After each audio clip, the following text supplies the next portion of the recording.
হবে। দেখেন যথেষ্ট হয়েছে, উনারা অনেক কিছু বলছে, অনেক কিছু করছে, এবার আমার চাচার পাশে দাঁড়ানোর সময়।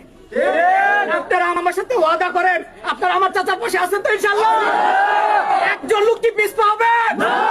আমি বিশ্বাস করি শুধু দাঁড়িপাল্লা না, খায়রুল কবির নিয়োগে স্যারের একজন সাপোর্টার, খায়রুল কবির নিয়োগে স্যারের একজন ভক্ত, তার সামনে 100 দাঁড়ালেও কিচ্ছু না, 1000 দাঁড়ালেও ইনশাল্লাহ কিচ্ছু না।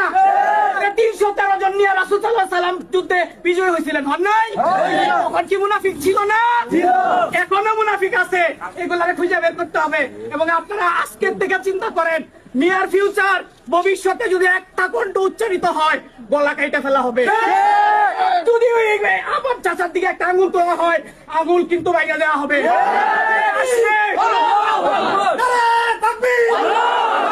সর্বশেষ আমি আপনাদেরকে শুধু এইটুকু বলতে চাচ্ছি, সর্বশেষ 12 তারিখে আমার চাচাকে ভোট দেওয়া পাশ করাবেন, এটা আপনাদের ইজ্জত। বাদ বাকিটা আপনারা এখন বুঝেন কেমনে কি করবেন।